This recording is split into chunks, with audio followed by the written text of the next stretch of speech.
হেই বন্ধুরা, আমাদের আজকের গল্পটা ওই নামের এই বদমেজাজি মেয়েটাকে নিয়ে। একটা বিরাট শপিং মলের মালিক সে, কিন্তু সামান্য পান থেকে চুন খসলেই সে তার কর্মচারীদের উপর অনেক রেগে যায়। তো সে আজকে তার একটা শপে এসে দোকানের সেলফে কিছু ময়লা দেখতে পায়, আর সেই সাথে একটা ব্যাগ অগোছালোভাবে রাখা ছিল। আর এই সামান্য কারণের জন্যই সে সাথে সাথেই ওই দোকানের কর্মচারীকে চাকরি থেকে বের করে দেয়। তো এরপর সে তার অন্য একটা শপের দিকে যাচ্ছিল। ঠিক তখনই ওই শপিং মলের ভিতরে একটা গ্যাঞ্জাম লেগে যায়। একজন মহিলা উইয়ের দোকান থেকে একটা প্রোডাক্ট কিনেছে, কিন্তু সেই প্রোডাক্টটা নাকি একদমই ভালো না। মহিলাটা এই শপের মালিকের নামে অনেক গালমন্দ করছিল। উইয়ের ম্যানেজার অনেক চেষ্টা করছিল উইয়ের মনোযোগ অন্যদিকে নেওয়ার জন্য, কিন্তু শেষমেশ উই সেখানে চলে আসে। আর বিষয়টি নিজেই সমাধান করতে চাইলে মহিলাটি আরও রেগে যায়। আর ঠিক তখনই সেখানে গুইয়ান নামের কিউট একটা ছেলে আসে, আর ওই মহিলাটির কাছে গিয়ে বলে, শুধুমাত্র আপনার জন্য আজকে আমাদের শপিং মলে শপিং এবং মেকআপ করলে বিশেষ ডিসকাউন্ট দেওয়া হবে। কথাটা শুনে মহিলাটি রাজি হয়ে যায়, আর তার ঝগড়া বন্ধ করে বলে, দেখেছেন, এই সেলসম্যান ছেলেটা আসলেই অনেক স্মার্ট। সে কত সুন্দরভাবে এই সিচুয়েশনটা হ্যান্ডেল করেছে। আপনাদের সবার উচিত এই ছেলেটার কাছ থেকে কিছু শেখা। তখনই উইয়ের ম্যানেজার তার কাছে এসে বলে, ম্যাডাম, এই ছেলেটার নাম হলো গুইয়ান, আর সে আজকেই আমাদের শপে সেলসম্যান হিসেবে যোগ দিয়েছে। ছেলেটাকে দেখে উইয়ের অনেক ভালো লাগে, কিন্তু সে কিন্তু কিছুই বলে না। তো ওই দিন রাতে নতুন এমপ্লয়ীদের ওয়েলকাম পার্টিতে উই অনেক বেশি ড্রিঙ্কস করে ফেলে, আর ভুল করে সে ছেলেদের ওয়াশরুমে ঢুকে যায়। সেখানে ঢুকেই সে গুইয়ানকে দেখে বলে, তুমি কি আমাকে ফলো করতে করতে বাথরুম অবধি চলে এসেছো? তখন গুইয়ান বলে, আরে এটা তো ছেলেদের ওয়াশরুম। বেচারি উই বুঝতে পারে এটা আসলেই ছেলেদের ওয়াশরুম। তখন সে হুট করে কুইয়ানের গায়ের উপর পড়ে যায়, আর অনিচ্ছা থাকা সত্ত্বেও কুইয়ানের বেল্ট নিয়ে সেখান থেকে চলে যায়। বেচারা কুইয়ান তার পেছনে পেছনে দৌড়াতে থাকে। একটু পরেই উই তাকে জিজ্ঞাসা করে, তুমি সকালে আমাকে কেন সাহায্য করেছো? আমাকে পছন্দ করতে শুরু করেছো নাকি? গুইয়ান তখন বলে, একজন সেলসম্যান হিসেবে এটা আমার দায়িত্ব ছিল। আমি কেবলমাত্র আমার দায়িত্ব পালন করেছি। যাই হোক, এরপর নেশা কেটে গেলে উই অনেক চিন্তিত হয়ে পড়ে। সে মনেই করতে পারছে না মাতাল অবস্থায় সে গুইয়ানকে কি কিনা বলে ফেলেছে। যাই হোক, পরদিন উই আবারও চলে যায় গুইয়ানের সেই শপে, কিন্তু সেখানে গিয়ে দেখে গুইয়ান একজন কাস্টমারের হাত ধরে প্রোডাক্ট সম্পর্কে বোঝাচ্ছে। এটা দেখে উই অনেক জেলাস ফিল করে, আর ভেতরে ঢুকে বলে, আমি এই দোকানের সব প্রোডাক্ট কিনতে চাই। গুইয়ান তাকে বাইরে নিয়ে বলে, ম্যাডাম, আপনি এসব কেন করছেন? উই তখন জানাই, আমি তোমার দোকানের সেলস বাড়াতে চাই। আর সে গুইয়ানকে মার্কেটিং ম্যানেজার পদে প্রমোশনও দিতে চাই, কিন্তু গুইয়ান তার এই প্রস্তাব ফিরিয়ে দেয় আর বলে, আপনি হয়তো আমাকে পছন্দ করে ফেলেছেন, তাই অন্য কোনো মেয়ের সাথে আমাকে দেখলে জেলাস ফিল হচ্ছে আপনার। তো এদিকে দোকানের ভেতর অন্য একজন কাস্টমারের সাথে একজন সেলসম্যানের ঝামেলা লেগে যায়, আর সেটা সামাল দেওয়ার জন্য গুইয়ান আবার ভেতরে চলে যায়। বাইরে দাঁড়িয়ে থাকা উই তখন মনে মনে বলে, এটাই পৃথিবীর একমাত্র ছেলে যে কিনা আমাকে রিজেক্ট করলো। তো যাই হোক, এরপর দেখা যায় উই জিম করতে গিয়েছে। আসলে প্রায় প্রতিদিনই উই জিম করতে আসে, আর সেখানে তার ট্রেনার ইয়ং তাকে অনেক পছন্দ করে, কিন্তু উই তাকে খুব একটা পাত্তা দেয় না। তো আজ উই অনেক রাগান্বিতভাবে জিম করছে, আর এটা দেখে ইয়ং তার কাছে এসে বলে, কি ব্যাপার, আজকে তুমি এত রেগে আছো কেন? জবাবে উই বলে, শপিং মলে নতুন একটা সেলসম্যান এসেছে। ছেলেটা নিজেকে অনেক স্মার্ট মনে করে, ওকে একটা উচিত শিক্ষা দিতেই হবে। যাই হোক, এদিকে শপিং মলের ভেতর দুইজন সেলসম্যান উইয়ের ব্যাপারে কথা বলছিল। তারা বলে, উইয়ের বাজে আচরণের কারণে এখানে কেউই বেশি দিন চাকরি করতে পারে না। এদিকে তাদের কথা আবার গুইয়ান শুনে ফেলে, কিন্তু ঠিক তখনই শপিং মলের বাইরে কিছু লোক এসে ভাঙচুর করতে থাকে, আর বলে, এই দোকানের প্রোডাক্ট একেবারেই খারাপ, আর দাম অনেক বেশি। ঠিক তখনই উই তাদের সামনে এসে বলে, এসব গুন্ডামি বন্ধ করো আর এখান থেকে চলে যাও। কিন্তু তারা উইয়ের সাথে বাজে আচরণ করে আর তাকে মারতে চায়, কিন্তু ঠিক তখনই গুইয়ান এসে ওই লোকগুলোকে মেরে উইকে নিয়ে দৌড়ে পালিয়ে যায়। আর কিছু দূর গিয়ে উইকে বলে, ম্যাডাম, ওই লোকগুলোর সাথে আপনার এমন আচরণ করা ঠিক হয়নি। সবসময় আপনার এমন উগ্র আচরণের কারণেই মানুষ আপনাকে অপছন্দ করে। তবে এইসব কথায় কোনো কান না দিয়ে উই বলে, তুমি আমাকে ম্যাডাম বলে ডাকছো কেন? এতে গুইয়ান কিছুটা রেগে যায় আর বলে, দেখুন, আমি কিন্তু প্রত্যেকবার আপনাকে বাঁচাতে পারবো না, তাই আপনার নিজেকে শুধরাতে হবে। যাই হোক, এরপর গুইয়ানকে টিউশন ক্লাসে দেখানো হয়, মানে সে সেলসম্যানের পাশাপাশি একজন টিচার। বাচ্চাদের পড়ানোর সময় সে হঠাৎ বইয়ের মধ্যে একটা চিঠি খুঁজে পায়, যেখানে লেখা ছিল, আজ ঠিক রাত 8টায় উইয়ের সাথে দেখা করতে এই ঠিকানায় চলে এসো। কিন্তু গুইয়ান চিঠিটা একেবারেই গায়ে লাগায় না এবং সেটা ডাস্টবিনে ফেলে দেয়। অন্যদিকে উই তখন গুইয়ানের জন্য অপেক্ষা করছিল, কিন্তু অনেকক্ষণ হয়ে যাওয়ার পরেও গুয়ান যখন আসে না তখন উইয়ের ম্যানেজার তাকে বোঝায় যে গুয়ান তার টিউশন ক্লাসে আছে, এজন্যই হয়তো সে আসতে পারছে না। এটা শোনা মাত্রই ওই গুয়ানের টিউশন ক্লাসের সামনে চলে যায়। সেখানে গিয়ে বলে, তুমি এই সামান্য টিউশনি করে কটা টাকা পাও? এই নাও আমার গাড়ির চাবি, আজকে থেকে তুমি আমার পার্সোনাল ড্রাইভার, আমি তোমাকে এই চাকরিতে অনেক বেশি টাকা দেব। কিন্তু গুয়ান এবারও তার প্রপোজাল ফিরিয়ে দেয় এবং সেখান থেকে চলে যায়। এদিকে তখন আমরা উইয়ের ফিয়ন্সি জিনকে দেখতে পাই। মানে উইয়ের বাবা এই ছেলের সাথে উইয়ের বিয়ে ঠিক করে রেখেছে, কিন্তু উই মনে মনে এই ছেলেটাকে একদমই পছন্দ করে না, কারণ সে কোনো কাজ না করেই তার বাবার টাকা বসে বসে খরচ করে। তো এরপর জিন উইকে বলে, আগামীকাল আমাদের একটা ফ্যামিলি পার্টি আছে এবং সেখানে কিন্তু তোমাকে আসতেই হবে। কিন্তু উই কোনোভাবেই সেখানে যেতে রাজি হয় না। তার উল্টাপাল্টা আচরণ দেখে বিরক্ত হয়ে উই সেখান থেকে চলে যেতে চায়। তাই এবার জিন উইকে গিফট বের করে দেয়, কিন্তু ওই গিফটটা ভুল করে নিচে পড়ে যায় আর একটা গাড়ি এসে সেটার উপর দিয়ে চলে যায়। এটা দেখে জিন অনেক মন খারাপ করে, তাই তার মন ভালো করার জন্য ওই আগামীকাল তাদের বাসার ফ্যামিলি পার্টিতে যেতে রাজি হয়ে যায়। তো পরদিন শপিং মলে ঢুকেই ওই গুয়ানকে দেখতে পায় আর তার সাথে কথা বলার জন্য এগিয়ে যেতেই হঠাৎ তার সামনে জিন চলে আসে আর বলে, আজকে আমাদের বাসায় তোমার ফ্যামিলি পার্টিতে যাওয়ার কথা ছিল, তুমি কি ভুলে গেছো? তো অনিচ্ছা থাকা সত্ত্বেও উইকে তার সাথেই চলে যেতে হয়। এর কিছুক্ষণ পরেই দেখা যায় উই আর জিনের পরিবার মিলে একসাথে কথা বলছে, কিন্তু তাদের কথাবার্তায় বিরক্ত হয়ে এক পর্যায়ে উই সেখান থেকে উঠে চলে আসে আর সোজা গুয়ানের কাছে এসে বলে, আমি চাই তুমি আমার বয়ফ্রেন্ড হয়ে যাও, তুমি মাত্র 1 মাসের জন্য আমার বয়ফ্রেন্ড হয়ে যাও, আর 1 মাস পরেই আমি তোমাকে এই শপিং মলের ম্যানেজার পোস্টটা দিয়ে দিব। তাছাড়া বছরে 15 দিন তুমি ছুটি কাটাতে পারবে। কিন্তু এসব কথা শুনেও গুয়ানের মন একটুও গলে না, সে আবারও এই প্রস্তাবটা ফিরিয়ে দেয়। কিন্তু এবার উই বলে, তোমাকে 2 দিন সময় দিলাম, এই 2 দিন তুমি ভেবেচিন্তে আমাকে জানাও তুমি কি করতে চাও। চলে যাওয়ার সময় হঠাৎই ওই লুকিং গ্লাসে দেখে গুয়ানকে একটা মেয়ে জড়িয়ে ধরেছে। এরপরেই আমরা ওই মেয়েটিকে গুয়ানের সাথে ডিনার করতে দেখি, আর এই মেয়েটার নাম হলো কুহি, যে কিনা গুয়ানের ছোট বোন। আসলে গুয়ানের বাবা অনেক বেশি ঋণগ্রস্ত ছিল, আর এই ঋণের বোঝা মাথায় নিয়ে সে মারা গিয়েছে। এখন এই সমস্ত ঋণের ভার এসে পড়েছে গুয়ানের উপর। প্রায় দিনরাত পরিশ্রম করে সে তার বাবার পাওনা টাকা পরিশোধ করার চেষ্টা করছে। আর গুয়ানের ছোট বোনের অনেক ইচ্ছা সে স্কলারশিপ নিয়ে দেশের বাইরে পড়তে যাবে। তো যাই হোক, পরদিন দেখা যায় ওই আবারও জিম করতে গেছে, আর ইয়ং বরাবরের মতোই তাকে পটানোর চেষ্টা করছে। কিন্তু তখন ওই বলে, আমি আসলে শপিং মলের ওই ছেলেটা অর্থাৎ গুয়ানকে পছন্দ করি, তাই আমাকে বিরক্ত করা ছেড়ে দাও। এটা শুনে ইয়ং বলে, ওই ছেলেটার সম্পর্কে তুমি তো কিছু জানো না, হতে পারে ওই ছেলেটার কোনো গার্লফ্রেন্ড আছে। এটা শুনে উইয়ের গত রাতের ঘটনাটা মনে পড়ে যায়, আর সে ইয়ংকে জিজ্ঞাসা করে, আচ্ছা তাহলে আমি কিভাবে ছেলেটার সম্পর্কে জানতে পারি?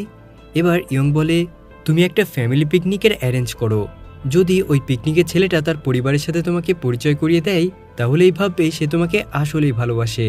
তো এরপরেই দেখা যায় তারা একটা ফ্যামিলি পিকনিক করছে, কিন্তু সেখানে গুয়ান একাই এসেছে। তাই উই তাকে জিজ্ঞাসা করে, তোমার সাথে কেউ আসেনি কেন, তুমি কি কাউকে পছন্দ করো? কিন্তু গুয়ান তার এই কথাগুলো ইগনোর করে যায় আর তাকে কিচ্ছু বলে না। তো এরপরেই তারা সবাই মিলে গেম খেলে, আর খেলা শেষে সবাই যখন গিফট নিচ্ছিল তখন গুয়ান উইকে কোথাও খুঁজে পায় না। খুঁজতে খুঁজতে একটা পর্যায়ে গিয়ে দেখতে পাই উই পাশে রেল স্টেশনে বসে ড্রিঙ্কস করছে। গুয়ান কাছে আসতেই উই তখন বলে, আমি কি এতটাই বদমেজাজি যে আমাকে কেউই পছন্দ করে না? আমি খুব দ্রুতই এই শপিং মলের দায়িত্ব থেকে রিজাইন দিয়ে দেব। কিন্তু গুয়ান তখন বলে, কে বলেছে তুমি বদমেজাজি? তুমি যেমন আছো একেবারেই ঠিক আছো। উই বলে, তাহলে তুমি কেন আমাকে পছন্দ করছো না? আসলে আমি ছোটবেলা থেকে এমন বদমেজাজি ছিলাম না, আমাকে বলা হয়েছিল জীবনে সফল হতে হলে অনেক বদমেজাজি আর স্ট্রিক্ট হতে হবে। তো এসব কথা বলতে বলতে তাদের দুজনের মধ্যে একটা ভালো মুহূর্ত তৈরি হয়ে যায়। কান্না থামিয়ে গুয়ান উইকে সেখান থেকে নিয়ে আসে। তো পরদিন আবারও উই জিমে যায়, আর সেখানেই ইয়ং তাকে জিজ্ঞাসা করে, গতদিন গেম শেষ হলে তোমরা কোথায় গিয়েছিলে? কিন্তু উই তাকে কিচ্ছু বলে না।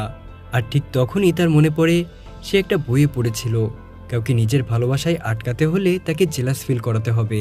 তো এরপরেই উই আবারও শপিং মলে চলে আসে, আর সেখানে হঠাৎ জিন এসে তাকে অনেকগুলো ফুল দিয়ে প্রপোজ করে, সেই সাথে তাকে একটা ডায়মন্ডের আংটিও দেয়। কিন্তু ওই বক্সে কোনো ডায়মন্ড ছিল না। তখন পাশে দাঁড়িয়ে থাকা দোকানদার বলে, তুমি আমাকে যে টাকা দিয়েছ তাতেই বক্সটাই হবে। এদিকে তখন দৌড়াতে দৌড়াতে ট্যাক্সি ড্রাইভার এসে বলে, আরে আমার ভাড়াটা তো বাকি আছে, আগে আমার ভাড়াটা তো দিন। এদিকে দূরে দাঁড়িয়ে থাকা গুয়ান তখন এই সব কিছু দেখছিল, আসলে গুয়ানকে জেলাস ফিল করানোর জন্যই ওই জিনকে দিয়ে এই প্রপোজ করার নাটকটা করিয়েছে। কিন্তু জিন সবকিছুই তালগোল পাকিয়ে ফেলেছে। আর এমনটা দেখে সে রাগ করে সেখান থেকে চলে যায়। এরপরেই সে গুয়ানের দোকানে কসমেটিক্স কিনতে আসে। গুয়ান কিছু বলতে যাবে, ঠিক তখনই সেখানে জিন চলে আসে আর উইকে বলে, আজ রাতে কি আমার সাথে ডিনার করতে যাবে? উই এতে কোনোভাবেই রাজি হয় না, কিন্তু জিন বারবার তাকে রিকোয়েস্ট করতে থাকে। কিন্তু ঠিক তখনই উই গুয়ানের হাত ধরে বলে, আমি আজ রাতে এই ছেলেটার সাথে ডিনার করতে যাব, তাই তোমার সাথে যেতে পারবো না। কিন্তু জিন উইকে জোর করে নিয়ে যেতে চায়, আর ঠিক তখনই গুয়ান তাদেরকে বাধা দেয়। এটা দেখে জিন বলে, তুমি আমাদেরকে বাধা দেওয়ার কে? এটা শুনে গুয়ান বলে, আমি ওর বয়ফ্রেন্ড। আর এটা শুনে জিন সাথে সাথেই গুয়ানকে একটা চড় মেরে দেয়। এদিকে দোকানের বাইরে দাঁড়িয়ে থাকা সবাই তখন এটা মোবাইলে ভিডিও করছিল, আর এগুলো দেখে জিন সঙ্গে সঙ্গে সেখান থেকে চলে যায়। পরদিন ওই গুয়ানের টিউশন ক্লাসে এসে জানতে পারে সে অসুস্থ, তাই সে এবার গুয়ানের বাসায় চলে যায়। সেখানে গিয়ে সে গুয়ানকে বলে, আমাকে কেন বলোনি তুমি অসুস্থ?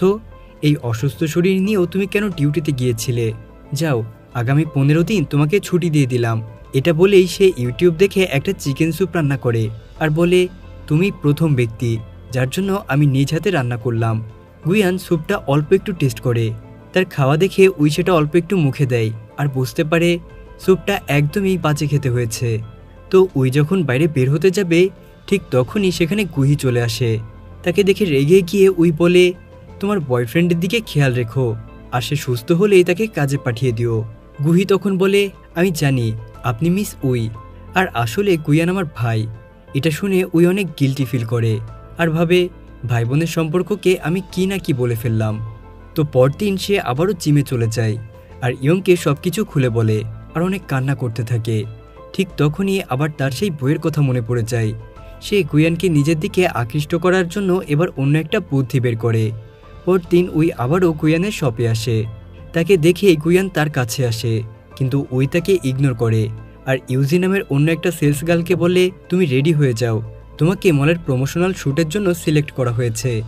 এরপর গুয়ান আবারও তার সাথে কথা বলতে আসে, কিন্তু ঠিক তখনই তাদের মাঝে ইয়ং চলে আসে। কিন্তু তাকে দেখে গুয়ান বলে, উইয়ের সাথে আমার কিছু জরুরি কথা আছে, তুমি এখান থেকে চলে যাও। কিন্তু উই হঠাৎ করেই ইয়ংয়ের হাত জড়িয়ে ধরে, আর এটা দেখে গুয়ান আরও অনেক বেশি অবাক হয়ে যায়। তো ওই দিন বাড়ি যাওয়ার সময় গুয়ান উইকে বলে, তোমার সাথে আমার কিছু জরুরি কথা আছে। এরপর সে উইকে বাড়ি নিয়ে এসে তার জন্য অনেক ভালো ভালো খাবার রান্না করে। গুয়ান উইকে বলে, তুমি কারোর জন্য বদলে যেও না, তোমার এই রাগী অ্যাটিটিউড আমার খুবই ভালো লাগে। আসলে আগে আমি তোমাকে পছন্দ করতাম না, কিন্তু বর্তমানে তোমার প্রেমে পড়ে গিয়েছি। তুমি কি আমার গার্লফ্রেন্ড হবে? এসব কথা শুনে উইয়ের মনে হয় সে হয়তো কোনো স্বপ্ন দেখছে। তো যাই হোক, এর কিছুক্ষণ পরেই গুহি বাসায় চলে আসে আর সেখানে একটা ওয়ালমেট দেখতে পেয়ে অনেক খুশি হয়ে যায়। কিন্তু তার ভাইয়ের সামনে টেবিলে 2টা প্লেট রাখা দেখে সে বলে, নিশ্চয়ই ওই বদমেজাজি উই মেয়েটা এখানে এসেছিল। এটা শুনে গুয়ান বলে, প্লিজ তাকে এখন এসব বলা বন্ধ করো, কারণ এখন থেকে সে আমার গার্লফ্রেন্ড। এটা শুনে গুহি আরও অনেক বেশি রেগে যায় আর বলে, আমি তাহলে এখন থেকে হোস্টেলেই থাকবো, এই বাড়িতে আর আসবই না। তো পরদিন গুয়ান আর উই সহ সবাই শ্যুট করতে চলে যায়। স্পটটা ঘুরে দেখার সময় হঠাৎ করেই তাদের উপর মৌমাছি আক্রমণ করে আর বেচারা গুয়ান পড়ে গিয়ে মুখে আঘাত পায়। উই তখন পরম যত্নে তার মুখে ব্যান্ডেজ লাগিয়ে দেয়। ওই দিন রাতে গুয়ান উইয়ের রুমে যেতে চায়, কিন্তু রুমের সামনে এসে কিছু একটা ভেবে নক না করে সে আবারও চলে যাচ্ছিল। আর ঠিক তখনই উই চিৎকার দিয়ে সে তার কোলে উঠে পড়ে আর বলে, আমার রুমে একটা তেলাপোকা।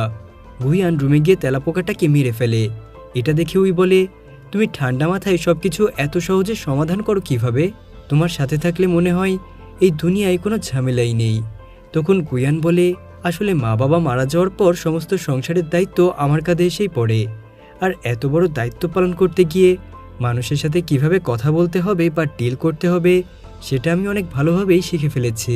তো পরদিন সকালে ইউজি নামের সেই মেয়েটা এসে বলে সে একটু অসুস্থ, তাই শুটিং করতে পারবে না সে। আসলে মেয়েটা জেনে গিয়েছিল যে গুয়ান আর উইয়ের মধ্যে সম্পর্ক আছে, তাই সে ইচ্ছে করেই এমনটা করেছে যাতে গুয়ান আর উই দুজনেই আরও ক্লোজ হতে পারে। তাদের দুজনের মধ্যে বন্ডিংটা বাড়াতেই উইকে বাকি শুটিংটা করার জন্য বলে। তো এতে উইও রাজি হয়ে যায়। শুটিংয়ের সময় ফটোগ্রাফার যখন তাদের ছবি একসাথে তুলতে চাচ্ছিল না, তখনই ওই ফটোগ্রাফারের দিকে তাকিয়ে বুঝতে পারে এটা হলো জিন। উই জিনকে বলে, এভাবে আমার পিছু করা ছেড়ে দাও। জিন তখন বলে, তুমি হলে আমার হবু বউ, তাই তোমাকে দেখে শুনে রাখা আমার দায়িত্ব। উই জিনকে তখন বলে, তুমি আমার ফ্যামিলি ফ্রেন্ড, এই কারণেই তোমাকে আমি এতদিন সহ্য করেছি, তাই আজকে থেকে তুমি আর আমার সামনে কখনোই আসবে না। তো এরপরেই পুরো শহর জুড়ে গুয়ান আর উইয়ের অ্যাড ফটো দেখাচ্ছিল। আর বেচারা ইয়ং মানে উইয়ের সেই জিম পার্টনার তখন ছবিগুলো দেখে অনেক মন খারাপ করে। এরপর গুয়ান উইকে তার বোনের সাথে দেখা করতে নিয়ে যায়। গুহি তার গতদিনের ব্যবহারের জন্য উইয়ের কাছে ক্ষমা চায়। উই তখন তাকে তার শপের সবচেয়ে দামি নেল পালিশটা গিফট করে। এরপর গুয়ানের বাসায় উই আর গুয়ান দুইজনে মিলে লাঞ্চ করছিল। আর ঠিক তখনই সেখানে গুহি চলে আসে আর বলে, আমি স্কলারশিপটা পেয়ে গেছি। সে উইকে জড়িয়ে ধরে বলে, আজকের পর থেকে আমি বাইরের দেশে চলে যাচ্ছি, তাই আমার ভাইয়ের সমস্ত দায়িত্ব এখন থেকে তোমার। এরপর গুয়ান আর উই দুজনে প্রথমবারের মতো একটা পার্কে ডেট করতে আসে। গুয়ান তাকে পার্কে আলো জ্বালিয়ে সারপ্রাইজ করে। আর এভাবেই রাগী মেয়ে আর শান্ত ছেলের কিউট ভালোবাসার গল্পটা এখানেই শেষ হয়ে যায়। তো বন্ধুরা, আমাদের আজকের এই কিউট দুষ্টু মিষ্টি ভালোবাসার গল্পটা তোমাদের কাছে কেমন লাগলো আমাকে অবশ্যই কমেন্ট করে জানাতে ভুলবে না কিন্তু। আল্লাহ হাফেজ।